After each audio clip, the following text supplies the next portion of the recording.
Okey, selamat pagi kelas. Hari ini kita masuk ke 4.3 sektor pengurusan sisa dan air sisa. Apa dia sisa? Sisa apa sahaja yang berlebihan, keluaran yang tidak dikehendaki atau bahan yang perlu dilupus kerana sudah rosak. Jadi sisa contoh ada sisa isi rumah, plastik kertas, sisa industri ringan dan berat, sisa pemprosesan bagi bahan mentah, sisa pembinaan iaitu konkrit dan cat, sisa komersial, bekas plastik dan kotak, sisa kas, sisa toksik yang perlu dilupuskan secara terkawal. Okey, apa dia air sisa pula? Air sisa ialah air yang telah digunakan termasuk sisa manusia, najis, kencing kamulah, sisa makanan, minyak, sabun dan bahan kimia. Contoh air sisa domestik dari mandi yang mencuci ke apa-apalah. Air sisa perindustrian dihasil melalui pemprosesan penyejukan air. Air sisa larian. Contoh air hujan, salji yang mencair. Apakah faktor menyumbang kepada isu sosial saintifik? Pertambahan populasi dunia, perubahan zaman di mana industri pembuatan semakin berkembang, perubahan gaya hidup dan sosial budaya manusia, penambahan pembinaan prasarana di setiap negara, salah ejaan setiap TIAP, kepesatan ekonomi. Okey, apa aplikasi teknologi hijau untuk menangani sisa dan air sisa dengan menggunakan konsep pencegahan dan pengurangan, pengasingan dan kita semula, rawatan dan pemprosesan melalui proses biologi, kurangkan sisa kita semula dan guna semula dengan apply 3R. 3R atau 5R sama je ya kelas.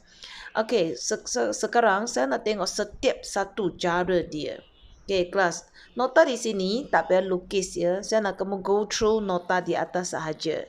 Ini ada contoh logi lawatan effluent.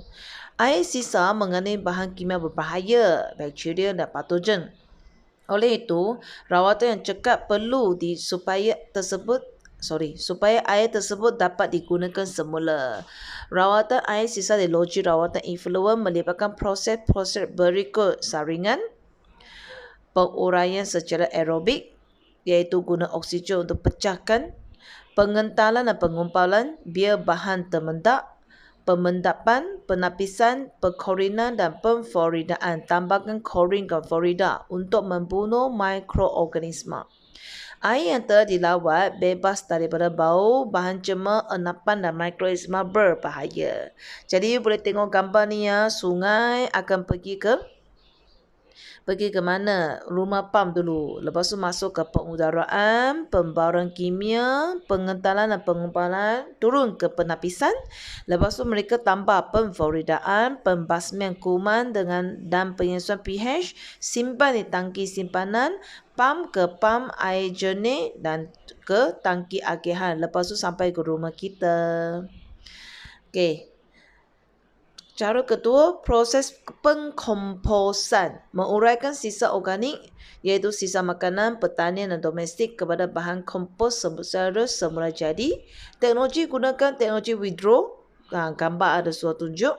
Berskala besar dan mengambil masa 3 hingga 6 bulan. Timbunan statik berudara.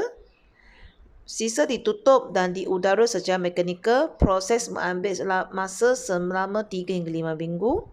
Berjana, sisa disimpan dalam bekas dan diberikan pengudaraan. Bahan kompos sedia dalam 2 bulan. Drum berputar. Sebelah ada gambar. Gambar terlukis salin saja ya. Sisa dihancurkan kemudian dimasuk dalam drum. Drum akan berputar untuk mencampurkan sisa dan memberi pengudaraan. Bahan kompos digunakan dalam pertanian sebagai baja lah. Dan dia boleh mencegah hakisan tanah dan memperbaiki struktur tanah supaya dapat menyerap air dengan lebih baik. Baja kompos dia tidak mencemarkan alam sekitar sebab dia tak ambil bahan dari apa, sisa makanan je. Okay, next. Teknologi rawatan aerobik dan anaerobik. Pencernaan aerobik ialah proses penguraian menggunakan oksigen. Nama dia aero, maksudnya ada oksigen. Contohnya, rawatan air sisa di loji rawatan. Pencernaan anaerobik pula proses penguraian tanpa oksigen. Dia menghasilkan baja organik dan gas yang digunakan dalam biogas. Biogas boleh guna sebagai gas petroleum tau dalam rumah tu.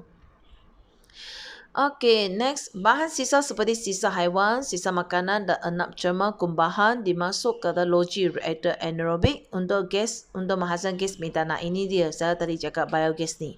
Gas metana digunakan sebagai bahan api untuk memasak, untuk menjana tenaga elektrik.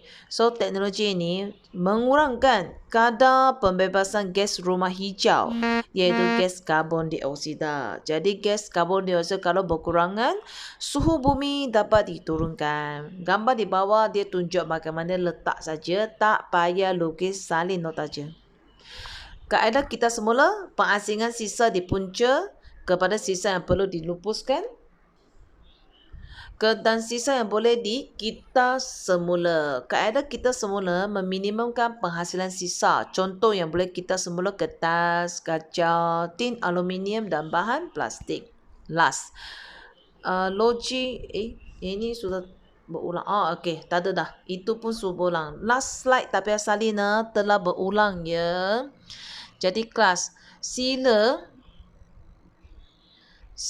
salin nota dan cuba hantar ke Google Classroom.